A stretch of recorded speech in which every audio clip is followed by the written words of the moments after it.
All right, so we're diving into some pretty interesting stuff today, folks. Uh, Luka Doncic in a Lakers jersey. I mean, can you believe it? Yeah, it's The wild. trade was a shock.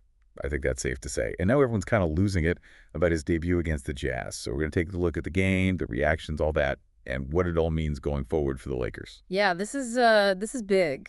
Not just for the Lakers, but the whole league. Honestly, Doncic is a game changer, right? And this move to LA. Oh, yeah, I mean, it sent shockwaves through the NBA, even his debut. I mean, it wasn't perfect, but it was definitely one for the for books. sure. So the Lakers, they took the win 112-95. Not even close. Not exactly a nail-biter, but hey, a win's a win, right? Absolutely. Doncic ended up with 14 points, 5 rebounds, 4 assists. Hmm. Now, those might not be the superstar numbers some people were expecting, but Yeah. you got to remember, this was his first game back after injury, and with a whole new team. Right. And it's interesting because even though his stat line wasn't, super explosive, his impact was definitely felt on the court. You mentioned those sources that were highlighting the Lakers' offensive output in the first half. Oh, yeah, A whopping 72 points. insane. Some of that can be attributed to Coach Redick's strategies, specifically using horn sets and high pick and rolls to really leverage that Doncic synergy with LeBron James. Yeah, and speaking of synergy, I mean, that's one of the things that has fans so excited. Mhm. Even in this first game, you can see glimpses of that Doncic magic, the playmaking, the court vision, the ability to find LeBron for those open shots. I mean, It's there. it's there, but of course, not everything was perfect. Right. There were some missed shots, some defensive lapses that had a few fans a little worried. Yeah, one thing that stood out to me in those articles you shared was the focus on Doncic's shooting percentages, 36% from the field and just 14% from three-point range. That's definitely an area where he needs to improve. But I think it's important to remember the context. He's coming off an injury. He's adjusting to a new system, new teammates, a new coach. I mean, some rust is to be expected. Yeah, for sure. It's way too early to hit the panic button. Oh, yeah. It's one game. What's interesting to me is the contrast between the fans who are already worried and those who are preaching patience. It's like they represent the two sides of that Luka Doncic coin. The potential for greatness and the fear that it might not all come together. And that's what makes this so fascinating, right? We're not just talking about basketball. We're talking about expectations, hope, and the pressure that comes with being a superstar. Doncic's every move is going to be scrutinized, analyzed, debated. Oh, yeah, under a microscope for sure. Okay. Okay, let's dive into those reactions a bit more.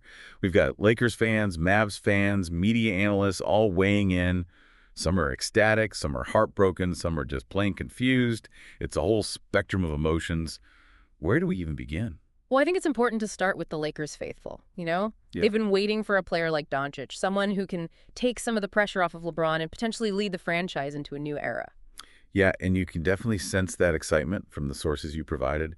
There's a lot of talk about glimpses of brilliance and how Doncic is the missing piece the Lakers have been searching for. But like I said, there's also a healthy dose of caution. Right. Yeah, it's interesting how some of these articles you sent compare this whole thing to LeBron's arrival in LA. Back then, there were all these doubts about, how he'd fit in with the young core, whether his style of play would mesh with the existing roster. And now it's like we're seeing those same questions being asked about Doncic. It's wild, right? It's like we get to watch history in the making. This isn't just about one game. It's about the potential ripple effects across the entire league. Absolutely. And the Mavericks fans, on the other hand, they're dealing with a totally different set of emotions. Yeah. They watched Doncic grow into a superstar, and now he's wearing purple and gold. That's got to sting. Yeah, I saw some of those social media posts you sent from Mavs fans, and you can just feel that sense of loss. Yeah. They saw Doncic as this generational talent, Yeah. someone who could bring a championship to Dallas. And it makes sense why they're upset, This trade basically signals a rebuild, a shift in direction for the whole franchise. But from a strategic standpoint, as some analysts pointed out in those articles, the Mavericks got a pretty significant return in the trade. So they're in a good position for the future, even if right now things feel a little rough. Right, okay. So we've got fans on both sides of the spectrum, but what about the media? They're never shy about sharing their opinions. Oh, absolutely not. You Yeah. sent over a particularly enthusiastic take from a 1X post from @EmpireJeffTV. Remember that one? He called Doncic's debut mind-blowing. Mind-blowing, huh? And then you've got those more measured analyses from places like Sporting News and NBA.com. They were focused on the potential for growth and integration, how things I develop. feel like everyone's trying to predict the future, figure out whether this move will pay off for the Lakers down the line. Well, it's way too early to say for sure, but I think one thing's clear. Luka Doncic coming to LA has injected a massive dose of excitement into the NBA. The Lakers are the team to watch now, the team with the target on their back. For sure. Speaking of watching, we can't talk about Doncic's debut without talking about the LeBron factor. Everyone wants to know how these two superstars will mesh in the court. That's the million-dollar question, isn't it? From the game footage you sent over, you can see those flashes of chemistry. Yeah. Particularly in that first half, Coach Redick seems to be designing plays specifically to leverage their combined skills. Yeah, I love that comment from Coach Redick you highlighted, the one about Doncic's off-target passes. He basically said, we'll get used to those, no problem. Yeah. It just shows you how much confidence he has in Doncic's abilities and an understanding that building chemistry takes time. And that's a key point. It's not realistic to expect Doncic and LeBron to be perfectly in sync after just one game.